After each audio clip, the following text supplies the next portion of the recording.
आइए आज हम लोग विलेन चैप्टर में 23वें क्वेश्चन से सॉल्व करेंगे। तो क्वेश्चन में कह रहा है कि निम्नलिखित युग्मों में उपस्थित सबसे महत्वपूर्ण अंतराणविक आकर्षण बलों का सुझाव दीजिए, यानी इंटरमॉलिक्यूलर अट्रैक्शन फोर्स इनमें कौन कौन से लग रहे हैं ये हमको बताना है। तो पहला हमारा ऑप्शन है नॉर्मल हेक्सेन व नॉर्मल ऑक्टेन। तो नॉर्मल हेक्सेन में देखिए कार्बन और हाइड्रोजन है, ऑक्टेन में भी कार्बन और हाइड्रोजन है। बस हेक्सेन में 6 कार्बन है, उनके साथ हाइड्रोजन है, और ऑक्टेन में 8 कार्बन है और उनके साथ हाइड्रोजन है। और दोनों की चेन नॉर्मल है, यानी सीधी चेन है, इसलिए एन हेक्सेन लिखा है, एन ऑक्टेन लिखा है। तो क्योंकि हाइड्रोजन और कार्बन सिर्फ 2 ही परमाणु हैं, उनसे मिलकर के ये एक सीधी रेखा में चेन बनी है जिसमें नॉर्मल हेक्सेन और नॉर्मल ऑक्टेन है। तो कहने का मतलब ये है कि इसमें किसी भी प्रकार से कोई ज्यादा विद्युत ऋणात्मक तत्व नहीं है, जैसे फ्लोरीन, क्लोरीन, ऑक्सीजन, नाइट्रोजन, ये सब नहीं है। तो जब ये सब नहीं है तो जाहिर सी बात है कि ये अध्रुवीय अणु की तरह काम करेंगे। तो अध्रुवीय अणुओं में जो फोर्स लगता है उसको बोलते हैं लंदन फोर्स या लंदन बल। तो यहाँ पर लंदन बल काम करेगा क्योंकि ये अध्रुवीय है। कहीं कहीं पर देखिए, जैसे इंग्लिश की बुक में लिखा हुआ है नॉर्मल हेक्सेन और नॉर्मल ऑक्टेन पर वांडर वाल फोर्स ऑफ अट्रैक्शन। इसमें वांडर वाल फोर्स लिखा है और इसमें लिखा है लंदन फोर्स, लंदन बल। तो इसमें अंतर समझ लीजिए कि वांडर वाल फोर्स का ही कई भाग हैं, उनमें एक भाग है लंदन बल वांडर वाल फोर्स में। तो वांडर वाल फोर्स नॉन पोलर यानी अध्रुवीय अणुओं के बीच है, जबकि जो हमारा वांडर वाल बल है वो ध्रुवीय और अध्रुवीय दोनों के बीच में है, जिनमें जो अध्रुवीय के बीच में है उसको लंदन बल कहेंगे। तो ये लंदन बल कहना ज्यादा उचित होगा, तो इसलिए लंदन बल कहना ज्यादा उचित है। इसी प्रकार से देखिए I2 तथा CCl4 में ये भी हमारे I2 तथा CCl4 ये भी अध्रुवीय होंगे, क्योंकि ये I2 है, दोनों आयोडीन है, इसमें CCl4 है, तो C के साथ चारों ओर क्लोरीन जुड़ा हुआ है।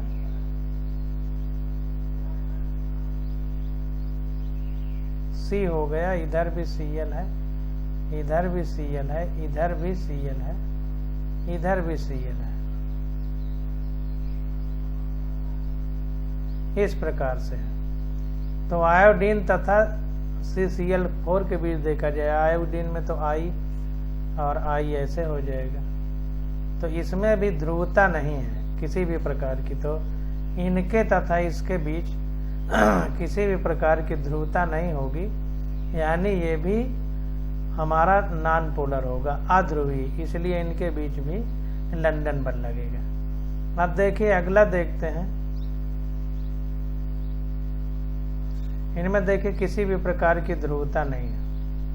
अगर FON जुड़ा हो, हमने Cl भी बताया था, Cl में भी ध्रुवता आ जाती है कुछ, जैसे HCl है, लेकिन मेन ध्रुवता आती है FON की वजह से, फ्लोरीन, ऑक्सीजन और नाइट्रोजन की वजह से। इसमें है तो, लेकिन 4 Cl जुड़े हुए हैं इसी से, तो चारों दिशा में बराबर बराबर बल लगेंगे, तो एक दूसरे को कैंसिल कर देंगे।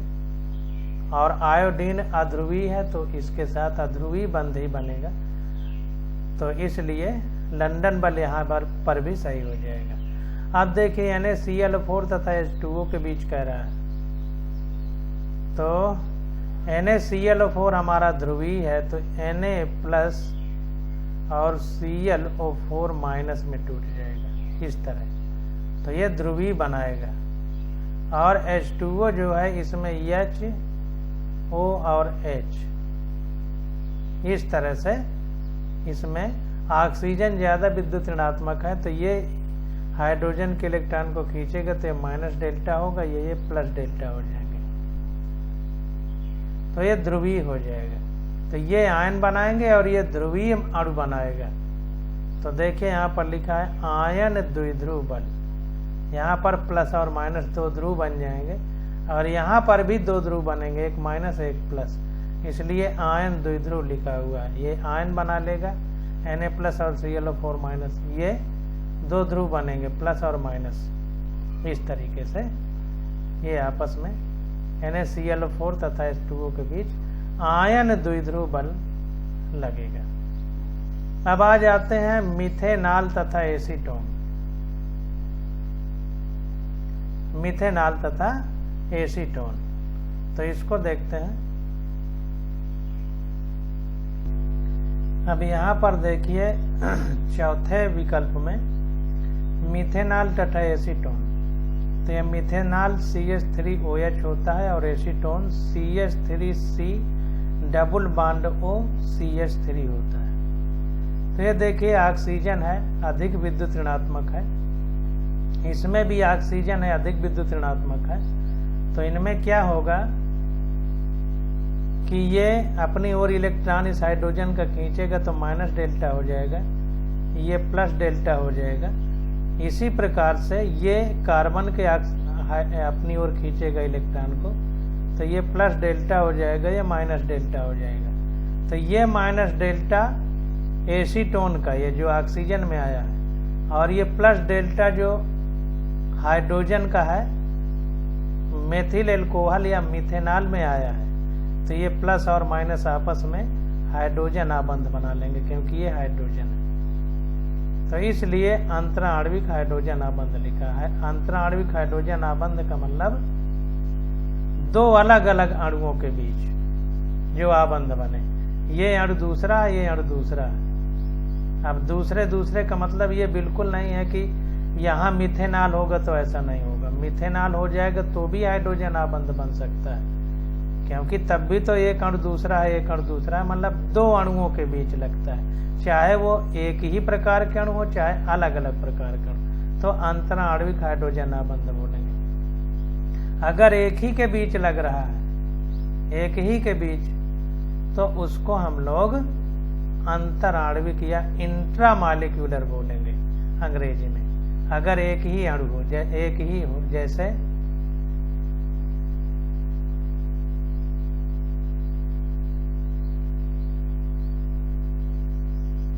ये बेंजीन है तो यहाँ पर भी H होगा, यहाँ पर भी H होगा, यहाँ पर भी H होगा, यहाँ पर भी H होगा, यहाँ पर भी H होगा।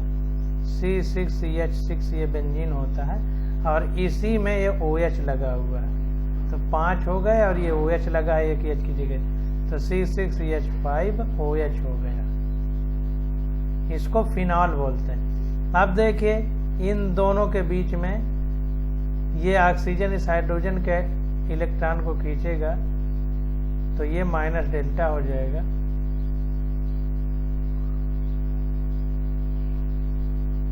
ये माइनस डेल्टा हो जाएगा, ये प्लस डेल्टा हो जाएगा,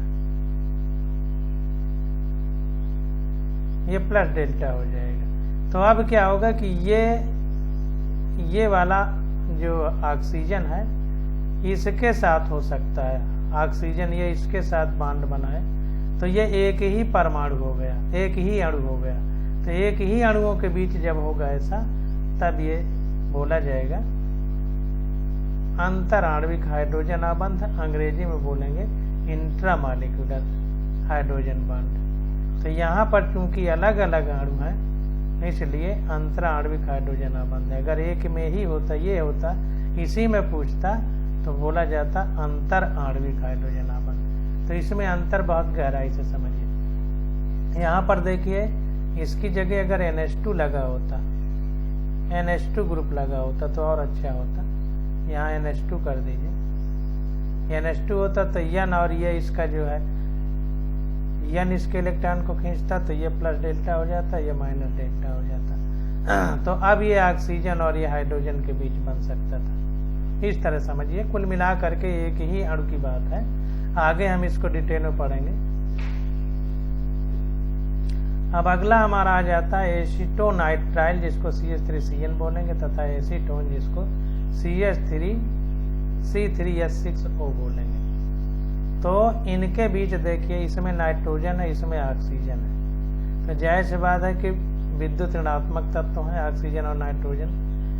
तो ये क्या करेंगे, ध्रुवीय स्थिति पैदा कर देंगे। तो कार्बन के इधर प्लस डेल्टा होना पड़ेगा, नाइट्रोजन को माइनस डेल्टा, इसमें भी कार्बन को प्लस डेल्टा होना पड़ेगा और ऑक्सीजन को माइनस डेल्टा होना पड़ेगा। तो जब ऐसी स्थिति आ जाएगी तो ध्रुवीय तत्व बन जाएंगे, 2 ध्रुव बनेंगे, इसलिए द्विध्रुव बल यहाँ पर लगेगा। तो इस प्रकार से हम लोग क्वेश्चनों को सॉल्व करेंगे। अब क्वेश्चन नंबर 24 आ जाता है, कह रहा है विलेय विलायक आकर्षण के आधार पर निम्नलिखित को नॉर्मल ऑक्टेन की विलेयता के बढ़ते क्रम में व्यवस्थित कीजिए। KCl, CH3OH, CH3CN तथा साइक्लोहेक्सेन, इनको विलेय विलायक आकर्षण के आधार पर हमें विलेयता के बढ़ते हुए क्रम में इसको अरेंज करना है कि विलेय और विलायक में जो आकर्षण है उसके आधार पर। तो क्वेश्चन को फिर से समझ लेते हैं। कह रहा है नॉर्मल ऑक्टेन है हमारे पास, तो ये जो दिए गए इनमें से किसी एक को विलेय मान लीजिए और नॉर्मल ऑक्टेन को विलायक मान लीजिए। तो कह रहा है कि अगर नॉर्मल ऑक्टेन में इनको घोला जाए तो विलेयता का क्रम क्या रहेगा, सॉल्युबिलिटी का, घुलनशीलता का क्रम। तो नॉर्मल ऑक्टेन में मान लीजिए साइक्लोहेक्सेन डाल दिए, तो साइक्लोहेक्सेन और नॉर्मल ऑक्टेन दोनों अध्रुवीय हैं, जैसा अभी हमने पीछे पढ़ा है। तो अतः ये सभी अनुपातों में पूर्णतः विलेय होंगे, क्योंकि दोनों अध्रुवीय हैं, तो सभी अनुपातों में विलेय होंगे, अध्रुवीय में विलेय होगा। अब कह रहा है कि अगर हम नॉर्मल ऑक्टेन में KCl डाल दें तो KCl K+ और Cl- में टूटता है, यानी ये ध्रुवीय है और ये अध्रुवीय है। तो KCl एक आयनिक यौगिक है, क्योंकि ये K+ और Cl- में टूट जाता है, ध्रुवीय नहीं आयनिक का है, क्योंकि टूट जाता है। तो ये आयनिक यौगिक है, परंतु नॉर्मल ऑक्टेन अध्रुवीय है, अतः KCl नॉर्मल ऑक्टेन में विलेय नहीं होगा, क्योंकि ये आयनिक है और ये अध्रुवीय है। सेम को घोलता है, लाइक डिजॉल्व लाइक, पीछे हम लोगों ने NCERT में पढ़ा था। तो जो जैसा होगा उसी के, जिसके जैसे विचार होंगे वैसे ही लोग उनको पसंद होते हैं। जैसे हम पढ़ाते हैं तो हमको पढ़ाने वाले बच्चे पसंद हैं, तो इसी प्रकार से जो अध्रुवीय है उसको अध्रुवीय पसंद है, जो आयनिक है उसको आयनिक पसंद है। तो चूंकि KCl आयनिक है और नॉर्मल ऑक्टेन अध्रुवीय है, तो इसमें KCl नहीं घुलेगा, तो विलेय नहीं होगा। आगे देखते हैं, कह रहा है CH3OH तथा CH3CN दोनों ध्रुवीय हैं। ये दोनों क्या हैं, ध्रुवीय हैं। जाहिर सी बात है कि ऑक्सीजन और नाइट्रोजन ये ज्यादा विद्युत ऋणात्मक है, तो ध्रुवीय यौगिक होंगे, परंतु CH3OH की अपेक्षा CH3CN कम ध्रुवीय है। हमने आपको बताया था FON सबसे ज्यादा विद्युत ऋणात्मक फ्लोरीन है, फिर उसके बाद ऑक्सीजन, फिर उसके बाद नाइट्रोजन। तो ऑक्सीजन से नाइट्रोजन कम विद्युत ऋणात्मक है। तो जाहिर सी बात है कि जहां पर भी नाइट्रोजन होगा तो इलेक्ट्रॉनों को कम अच्छे से खींच पाएगा, तो कम ध्रुवीय होगा ऑक्सीजन की तुलना में। तो CH3OH की अपेक्षा CH3CN कम ध्रुवीय है। चूंकि विलायक अध्रुवीय है, नॉर्मल ऑक्टेन जो विलायक है जिसमें हम घोल रहे हैं वो अध्रुवीय है, अतः नॉर्मल ऑक्टेन में CH3OH की अपेक्षा CH3CN अधिक विलेय होगा, क्योंकि ये CH3CN कम ध्रुवीय है। तो अध्रुवीय में घोलना है, तो जो जितना कम ध्रुवीय होगा तो जाहिर सी बात है वो ज्यादा अच्छे से घुलेगा। तो CH3CN कम ध्रुवीय है, तो ज्यादा अच्छे से घुलेगा CH3OH की अपेक्षा। अतः विलेयता का क्रम क्या हो जाएगा, सबसे ज्यादा विलेय कौन होगा, जो अध्रुवीय होगा, तो साइक्लोहेक्सेन अध्रुवीय है। फिर कम ध्रुवीय कौन है, CH3CN, फिर उससे ज्यादा ध्रुवीय कौन है, CH3OH, और KCl तो आयनिक ही है, तो सबसे कम घुलेगा। तो ये क्रम हमारा हो जाएगा इसमें विलेयता का। अब अगला क्वेश्चन देखते हैं, 25 नंबर क्वेश्चन। कह रहा है कि पहचानिए कि निम्नलिखित यौगिकों में से कौन से जल में अत्यधिक विलेय, आंशिक रूप से विलेय तथा अविलेय है। कौन अत्यधिक विलेय है, कौन आंशिक विलेय है, कौन एकदम अविलेय है, तो ये हमको बताना है। तो यहाँ पर देखिए पहचाने कि निम्नलिखित यौगिकों में से कौन से जल में, जल की बात कर रहा है, पानी की बात कर रहा है। तो पानी HOH होता है, तो ऑक्सीजन है, तो जाहिर सी बात है कि पानी ध्रुवीय है। तो ध्रुवीय है तो ध्रुवीय को ही घोलेगा। इसको और अच्छे से देख लेते हैं। HOH हम लोग लिखते हैं। ऑक्सीजन विद्युत ऋणात्मक है, हाइड्रोजन के इलेक्ट्रॉन को खींचेगा तो माइनस डेल्टा, ये प्लस डेल्टा हो जाएगा, ये भी प्लस डेल्टा, तो प्लस माइनस ध्रुव है। इसका मतलब पानी हमारा ध्रुवीय है। तो लाइक डिजॉल्व लाइक माने जो जैसा है उसी को घोलेगा। तो जो ध्रुवीय होंगे वो ध्रुवीय को घोलेंगे। अभी देखते हैं। तो सबसे पहले आ गया हमारा फिनाल। तो फिनाल का फार्मूला क्या होता है, इसको पहले देखिए तब आप लोग समझेंगे। अभी हमने ऊपर बनाया था, बेंजीन रिंग से OH लगा रहता है, इससे अगर OH लगा दिया जाए तो ये हमारा फिनाल हो जाएगा। तो ये जाहिर सी बात है कि माइनस डेल्टा होगा, ये प्लस डेल्टा होगा। तो अब यहाँ पर देखिए फिनाल में ध्रुवीय OH समूह तथा अध्रुवीय C6H5 समूह उपस्थित है। ये देखिए ध्रुवीय हो गया और ये पूरा C6H5 जो बेंजीन रिंग है पूरी अध्रुवीय होगी, क्योंकि C और H के बीच ध्रुवता नहीं है। तो ये अध्रुवीय है, ये ध्रुवीय है। तो पूरा अण ध्रुवीय नहीं है, कुछ ध्रुवीय है, तो आंशिक विलेय होगा। ठीक ना। तो फिनाल में ध्रुवीय OH समूह तथा अध्रुवीय C6H5 समूह उपस्थित है, इसलिए आंशिक विलेय होगा। अब टॉलुइन का फार्मूला होता है, ये बेंजीन रिंग है, इसमें CH3 लगा दो तो ये टॉलुइन हो जाता है। तो CH3 ये तो पूरा ही अध्रुवीय है। तो टॉलुइन, अब देखिए पानी हमारा ध्रुवीय है, टॉलुइन अध्रुवीय है, तो अविलेय होगा। तो अविलेय, कारण टॉलुइन अध्रुवीय है जबकि जल ध्रुवीय है। अगला है फार्मिक अम्ल, HCHO, ये फार्मिक अम्ल का फार्मूला है। तो फार्मिक अम्ल है हमारा। तो फार्मिक अम्ल में देखिए ऑक्सीजन है और ये कार्बन है। तो कार्बन और ऑक्सीजन में ऑक्सीजन बहुत ज्यादा विद्युत ऋणात्मक है, तो ये प्लस डेल्टा माइनस डेल्टा बना लेगा और इस कार्बन को प्लस डेल्टा कर देगा। ये हाइड्रोजन को हम क्यों नहीं कर रहे हैं, क्योंकि इसका फार्मूला जब लिखेंगे तो इस तरह बनेगा। तो ये ऑक्सीजन माइनस डेल्टा होगी, ये प्लस डेल्टा होगा। तो जाहिर सी बात है ध्रुवीय है। पानी भी ध्रुवीय है, ये भी ध्रुवीय हो गया फार्मिक अम्ल, तो इसलिए अत्यधिक विलेय होगा, कारण हाइड्रोजन आबंध। हाइड्रोजन आबंध,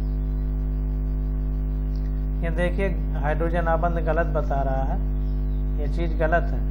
हाइड्रोजन आबंध नहीं, ध्रुवता इसकी है। यहाँ पर हाइड्रोजन आबंध कहाँ से होगा? अच्छा ये हाँ, इसमें भी हाइड्रोजन आबंध लिखा है, गलत है। ध्रुवता है, कारण ध्रुवता है। कारण क्या है? ध्रुवता। अब एथिलीन ग्लाइकॉल की बात करें तो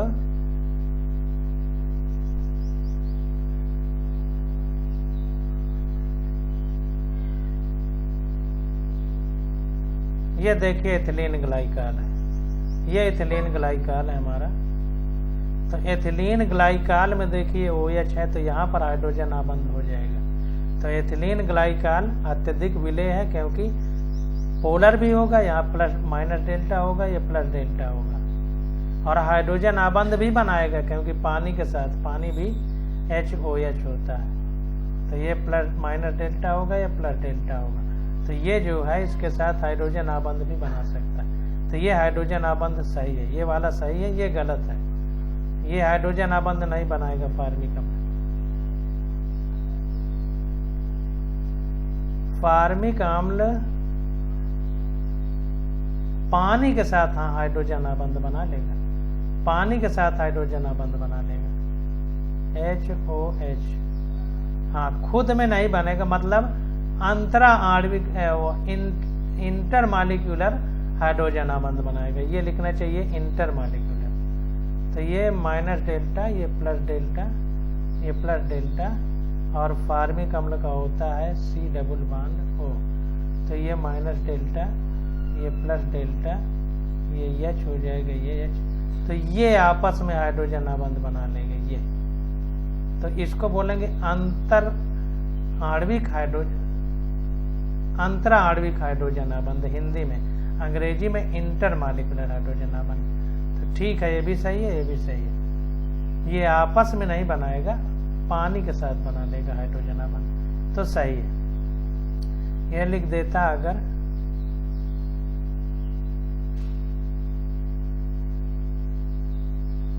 अंतरा आणविक हाइड्रोजन आबंध तो और अच्छा लगता, ये भी अंतरा आणविक है।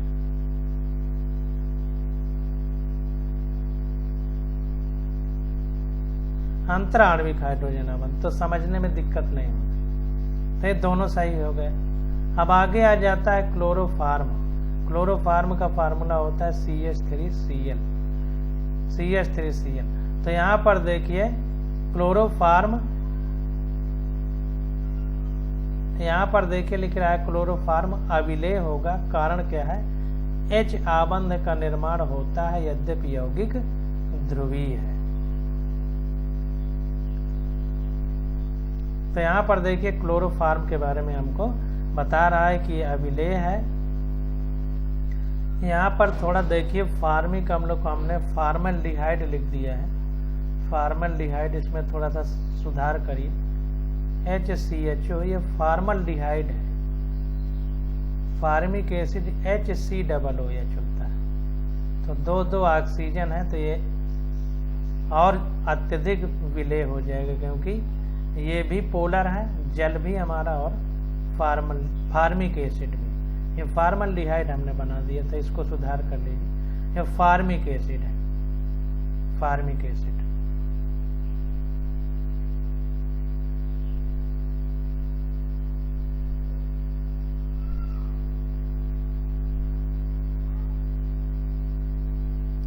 अब देखिए आगे है हमारा क्लोरोफॉर्म। अब यहां पर देखिए क्लोरोफॉर्म के केस में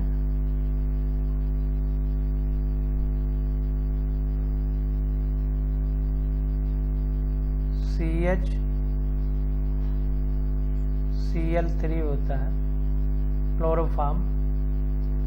तो अब देखिए पानी में HOH होता है, तो पानी में ऑक्सीजन है तो ये हाइड्रोजन आबंध बनाता है, लेकिन क्लोरोफॉर्म CHCl3 में चूंकि FON हमने बताया था, तो फ्लोरीन, ऑक्सीजन और नाइट्रोजन ये हाईली इलेक्ट्रोनेगेटिव है, अत्यधिक विद्युत ऋणात्मक है, यही केवल हाइड्रोजन आबंध बनाते हैं। तो चूंकि क्लोरोफॉर्म में इन तीनों में से कोई नहीं है, क्लोरीन है, इसलिए हाइड्रोजन आबंध नहीं बना पाएगी पानी के साथ, इसलिए क्लोरीन, इसलिए क्लोरोफॉर्म हमारा अविलेय होगा।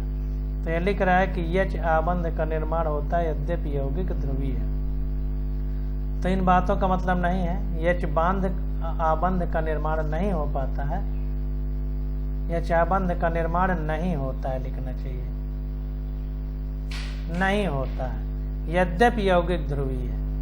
यौगिक कुछ हल्का सा, चूंकि ये क्लोरीन है तो आप फ्लोरीन, ऑक्सीजन और नाइट्रोजन के बाद जो है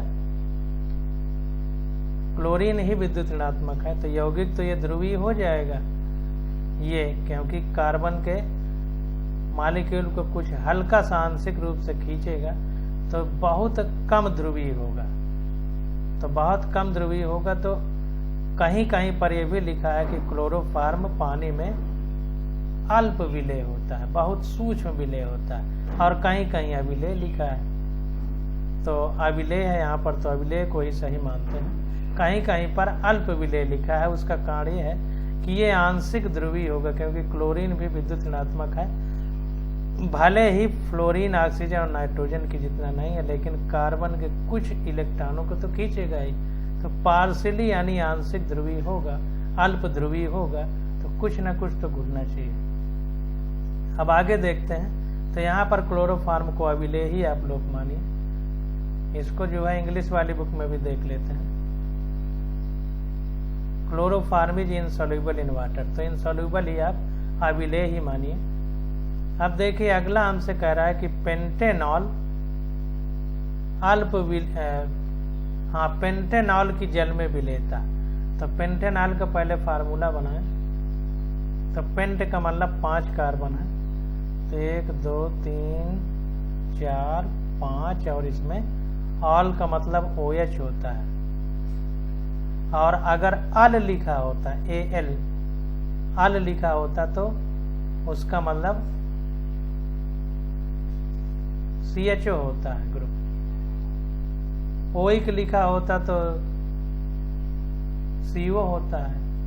ओइक एसिड लिखा होता तो COOH होता है।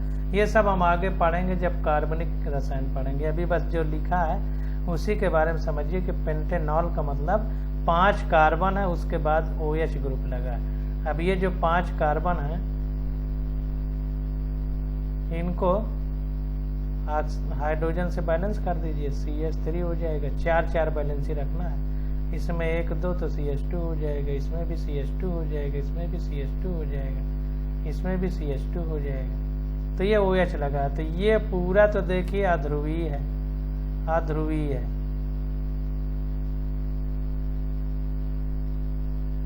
ये पूरा अध्रुवीय है। और इसमें से ये ऑक्सीजन वाला माइनस डेल्टा हो जाएगा, हाइड्रोजन वाला प्लस डेल्टा हो जाएगा। तो ये इतना ध्रुवीय है। तो वही कह रहा है कि अल्प विलेय है, कारण OH समूह ध्रुवीय है, परंतु लंबा हाइड्रोकार्बन अंश अध्रुवीय है। हाइड्रोकार्बन का मतलब हाइड्रोजन और कार्बन जिसमें लंबा 5 कार्बन है तो लंबा चेन है, तो ये अध्रुवीय है, इतना ध्रुवीय है। तो छोटा सा भाग ध्रुवीय, इसलिए अल्प विलेय कह रहा है।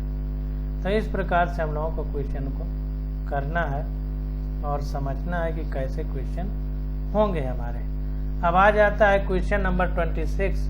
कह रहा है यदि किसी झील के जल का घनत्व 1.25 ग्राम प्रति लीटर है तथा उसमें 92 ग्राम Na+ आयन प्रति किलो जल में उपस्थित है, तो झील में Na+ आयन की मोललता ज्ञात कीजिए। मोललिटी, तो मोललिटी का जो परिभाषा थी वो क्या थी? 1 किलोग्राम विलायक में उपस्थित विलेय के मोलों की संख्या। अगर इतनी बात आपको पता है तो आराम से क्वेश्चन निकलेगा। तो देखिए विलेय के मोलों की संख्या, तो पहले विलेय के मोल निकाल लें। तो Na+ आयनों की मोललता m आयनों के मोलों की संख्या बटे जल का किलोग्राम में द्रव्यमान। जैसा कि यहाँ पर जल विलायक है, तो विलायक का जल है तो जल का किलोग्राम में द्रव्यमान। तो अब Na+ आयन की मोललिटी के लिए Na+ आयन के मोलों की संख्या, तो n क्या होगा? W/m, तो 92 ग्राम Na+ है तो 92 ग्राम लिख दिया। और Na का क्या होता है? वो परमाणु द्रव्यमान 23 होता है, तो 23 लिख दिया, 23 ग्राम प्रति मोल। अब यहाँ पर देखिए Na+ है, इसका मतलब ये ना सोचिएगा कि 1 इलेक्ट्रॉन निकल गया तो 22 बचा। इलेक्ट्रॉन तो निकल गया, 22 बचा, लेकिन जो द्रव्यमान होता है वो नाभिक में उपस्थित प्रोटॉनों के कारण होता है। तो प्रोटॉनों के कारण होता है, तो प्रोटॉन तो 23 ही रहेंगे, नाभिक से तो निकल के जाएंगे नहीं, तो इसलिए 23 लिखा गया। और जल का द्रव्यमान कितना लेना है हमको? 1 किलोग्राम, तो 1 किलोग्राम ले लिया। तो ये हो गया सॉल्व करने पे 4 मोल प्रति किलोग्राम या 4 स्मॉल m। मोललिटी को स्मॉल m से लिखते हैं और मोलरिटी R जिसमें आता है, मोलरता जिसको हिंदी में कहते हैं, उसको कैपिटल M लिखते हैं। क्वेश्चन नंबर 27 देखते हैं। कह रहा है यदि CuS का विलेयता गुणनफल 6 × 10⁻16 हो तो जलीय विलयन में उसकी अधिकतम मोलरता ज्ञात कीजिए। मोलरता, तो मोलरता की परिभाषा बताइए। तो मोलरता की परिभाषा है कि 1 लीटर विलयन में उपस्थित विलेय के मोलों की संख्या। 1 लीटर विलयन है यहाँ पर, तो आयतन लेना है। तो अब देखिए विलेय के मोलों की संख्या, तो पहले विलेय के मोलों की संख्या निकाल लें। तो यहाँ पर CuS का विलेयता गुणनफल दिया है 6 × 10⁻16। तो यहाँ पर जलीय विलयन में CuS के वियोजन की रासायनिक समीकरण निम्न प्रकार है। तो CuS जो है जब जल में डाला जाएगा तो Cu +2 और S-2 में टूटेगा। तो क्या समीकरण बनेगा? CuS, यहाँ पर देखिए पानी में डाल दिया गया तो उत्क्रमणीय अभिक्रिया होगी। उत्क्रमणीय अभिक्रिया होगी मतलब इधर से इधर को भी आ सकती है, इधर से इधर को भी। तो Cu+2 बनेगा एक्वस मतलब पानी में, प्लस S-2 बनेगा एक्वस। अब यहाँ पर देखिए मोलर सांद्रता क्या होगी? कंसंट्रेशन यानी मोलर सांद्रता कितनी होगी? ये 1 मोल है तो इसको अगर यस मानेंगे तो ये भी 1 मोल है, ये भी यस मानना पड़ेगा, ये भी 1 मोल है तो ये भी यस मानना पड़ेगा। अब विलेयता गुणनफल क्या होता है? विलेयता गुणनफल Ksp होता है जो उत्पाद है उनके विलेयता गुणन मोलर कंसंट्रेशन। तो ये हो गया Cu+2, इसको बड़े ब्रैकेट में बंद करते हैं, और ये हो गया S-2, इसको बड़े ब्रैकेट में बंद करते हैं। तो ये हमारा विलेयता गुणनफल Ksp हो जाएगा Cu+2 और S-2। तो ये Cu+2 का यस है, S-2 का भी यस है, विलेयता मोलर सांद्रता। तो ये हो जाएगा S × S यानी S²। और विलेयता गुणनफल हमको दिया है 6 × 10⁻16, तो ये हो जाएगा S²। तो यस आ जाएगा, इस पर रूट लग जाएगा तो रूट लग गया। तो इस तरह लिखें या इसी को हाफ करके लिख सकते हैं, एक ही बात है। तो ये सॉल्व करने पे आ गया 2.45 × 10⁻8 मोल प्रति लीटर, या 2.45 × 10⁻8 कैपिटल M। यही हमारी मोलरता हो जाएगी। जलीय विलयन में CuS के वियोजन की रासायनिक समीकरण है। तो ये हमारी जलीय विलयन में उसकी अधिकतम मोलरता हो जाएगी CuS की। मोलरता का मतलब जलीय विलयन है तो उसमें अत्यधिक कितना मोल है विलेय का, क्योंकि जलीय विलयन हमारा ये विलयन है तो विलयन में कितने मोल है वही मोलरता है। तो यही हमारी मोलरता हो जाएगी। अब अगला क्वेश्चन है हमारा, कह रहा है कि जब 6.5 ग्राम एस्पिरिन का फार्मूला होता है C9H8O4 को 450 ग्राम एसिटोनाइट्राइल का फार्मूला है CH3CN में घोला जाता है, तो एस्पिरिन का एसिटोनाइट्राइल में भार प्रतिशत ज्ञात कीजिए। भार प्रतिशत हमको ज्ञात करना है, द्रव्यमान प्रतिशत जिसको कहते हैं। तो इसको देखते हैं, यानी विलेय भी द्रव्यमान में होना चाहिए, विलायक भी या विलयन भी द्रव्यमान में होना चाहिए। तो एस्पिरिन का द्रव्यमान हमको दिया है 6.5 ग्राम, एसिटोनाइट्राइल का द्रव्यमान दे दिया है 450 ग्राम। तो विलयन का द्रव्यमान कितना होगा? दोनों को जोड़ दीजिए, विलेय और विलायक, तो आ गया 456.5 ग्राम। तो द्रव्यमान प्रतिशत कितना होगा एस्पिरिन का एसिटोनाइट्राइल में? तो 6.5 ग्राम अपान ये विलयन का कितना है 456.5 ग्राम इंटू 100 कर देंगे प्रतिशत के लिए, तो ये हो गया 1.424%। अब क्वेश्चन नंबर 29 देखते हैं। कह रहा है नाइलॉर्फिन इसका फार्मूला होता है C19H21NO3 जो कि मार्फिन जैसी होती है। मार्फिन जो होती है जिसको लोग नशे के रूप में इस्तेमाल करते हैं, हीरोइन, मार्फिन, चरस, गांजा का उपयोग स्वापक उपभोक्ताओं द्वारा स्वापक छोड़ने से उत्पन्न लक्षणों को दूर करने में किया जाता है। स्वापक का मतलब नारकोटिक ड्रग छोड़ने में यूज किया जाता है। नाइलॉर्फिन दिया जाता है जो कि मार्फिन जैसे होती है, तो जो लोग हीरोइन, चरस, गांजा, भांग इनके आदी हो जाते हैं तो उनको छुड़ाने के लिए दिया जाता है। स्वापक का मतलब नारकोटिक ड्रग जो होती हैं उनके नशे से मुक्त करने के लिए लोगों को दिया जाता है। तो कह रहा है सामान्यतया नाइलॉर्फिन की 1.5 मिलीग्राम खुराक दी जाती है। तो उपरोक्त उपभोक्ता के लिए 1.5 × 10⁻³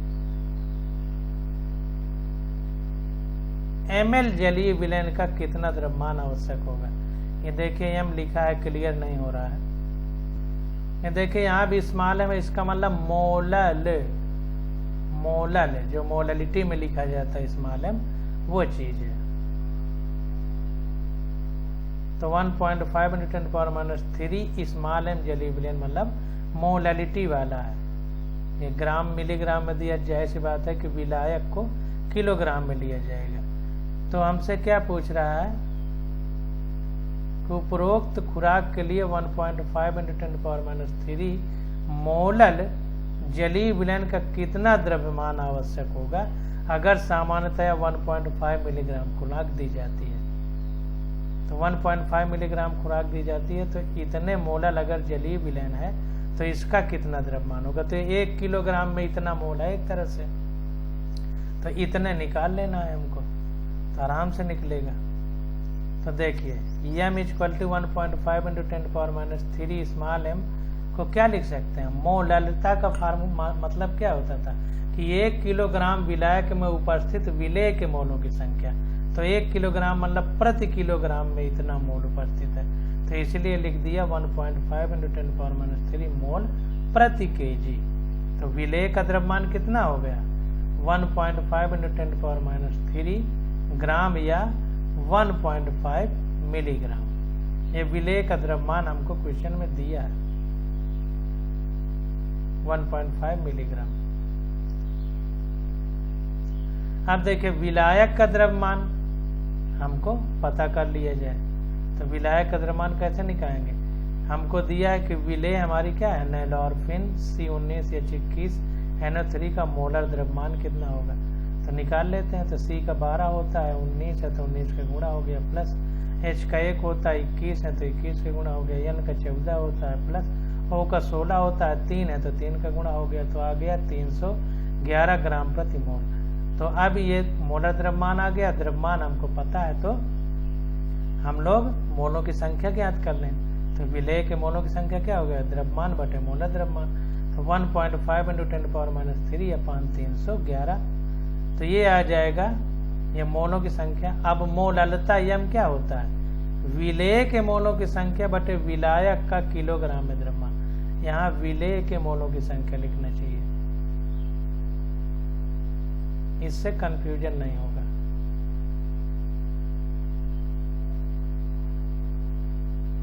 विलेय के मोलों की संख्या बटे विलायक का किलोग्राम में द्रव्यमान, तो ये हो गया।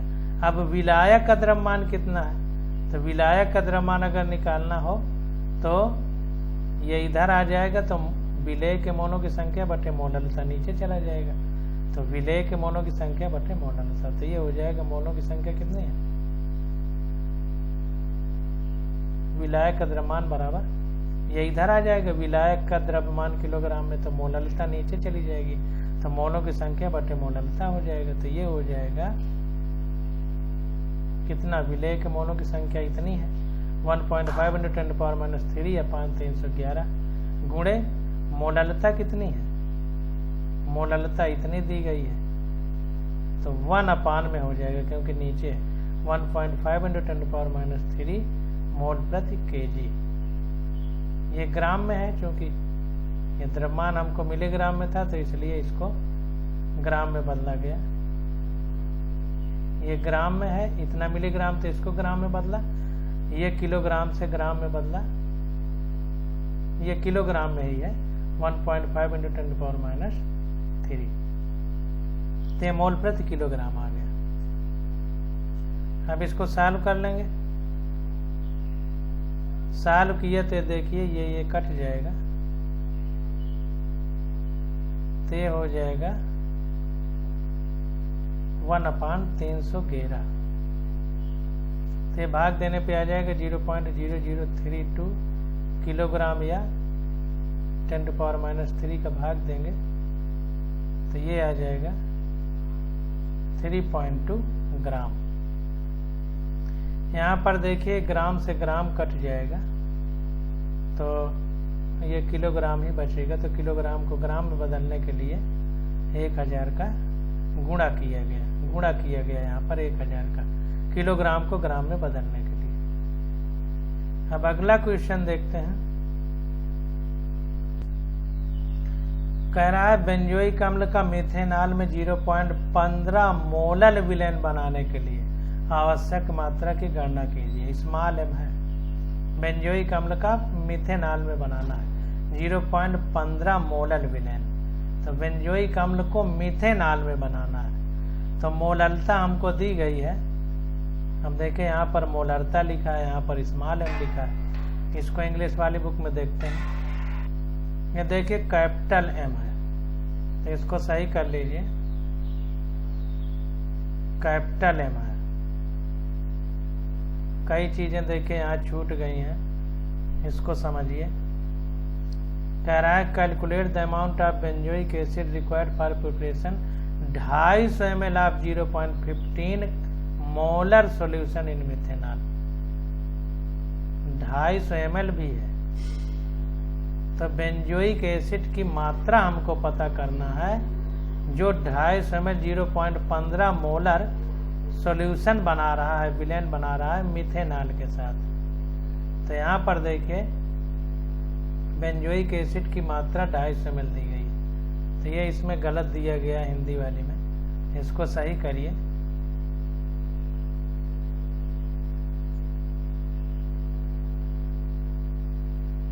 इंग्लिश वाली बुक फिर देखते हैं। कह रहा है calculate the amount of benzoic acid. Benzoic acid की मात्रा हमको बताना है, required for preparing 250 ml of 0.15 molar solution in methanol. Solution की मात्रा, विलेन की मात्रा कितनी है? 250 ml, और मोलरता दी है 0.15 m। ये तो हमको मोलरता दे दी 0.15 कैपिटल एम। अब मोलरता का परिभाषा क्या होती है? 1 लीटर विलयन में उपस्थित विलेय के मोलों की संख्या। तो विलयन हमारा कितना? 1 लीटर होना चाहिए, उसमें कितने उपस्थित हैं विलेय के मोल। जबकि यहाँ पर विलयन कितना दिया है? 250 ml। तो 250 ml में 0.25 लीटर बना। तो इसमें कितना विलेय होगा? विलेय के मोलों की संख्या। तो देखिए विलेय C6H5COOH का मोलर द्रव्यमान कितना होगा? मिथेनॉल बेंजोइक अम्ल दिया, बेंजोइक अम्ल का फार्मूला होता है C6H5COOH। ये अब जब आप कार्बनिक रसायन पढ़ेंगे, ऑर्गेनिक केमिस्ट्री, तो ये सब आपको याद हो जाएंगे, बेंजोइक अम्ल क्या है सब कुछ। तो इसका मोलर द्रव्यमान कितना होगा? तो C के 6 हैं तो 12 × 6 हो जाएगा, क्योंकि C का 12 होता है। H के 5 है तो 1 × 5 हो जाएगा, C का 12 हो जाएगा, O का 16 होता है, 2 है तो 2 का गुणा कर दिए, प्लस H 1 है तो 1 जोड़ा तो 122 ग्राम प्रति मोल आ गया। अब मोलरता बराबर क्या होता है? 1 लीटर विलयन में उपस्थित विलेय के मोलों की संख्या। तो मोलों की संख्या विलेय के, तो मोलों की संख्या द्रव्यमान बटे मोलर द्रव्यमान होता है, गुणे 1 बटे आयतन लीटर में। इसी को डायरेक्ट लिख दिया है जो परिभाषा है। तो इसी को हम लोग इस तरह लिख सकते थे, कैपिटल M = N/V लीटर, और उसने N को W/M लिख दिया है। द्रव्यमान बटे मोलर द्रव्यमान, द्रव्यमान बटे मोलर द्रव्यमान गुणे ये आयतन को अलग से लिख दिया है, तो 1/, लीटर में आयतन हो गया। तो मोलरता हमको दिया 0.15 = बेंजोइक अम्ल का द्रव्यमान ही हमसे पूछ रहा है, आवश्यक मात्रा तो W हमको निकालना है, बटे मोलर द्रव्यमान कितना है? 122 गुणे 1 बटे आयतन कितना है? 0.25 लीटर। इसको सॉल्व करेंगे तो द्रव्यमान आ जाएगा। तो ये आ गया हमारे पास W बराबर 4.575 ग्राम। अतः बेंजोइक अम्ल की आवश्यक मात्रा कितनी होगी? 4.575। 0.15 मोलर विलेन बनाने के लिए हमको 4.575 ग्राम बेंजोइक अम्ल की आवश्यकता पड़ेगी। तो इस प्रकार से हम लोग क्वेश्चन सॉल्व करेंगे। क्वेश्चन नंबर 31 आ जाता है। इसकी स्टडी हम लोग अगले लेक्चर में करेंगे। आज बस यहीं तक।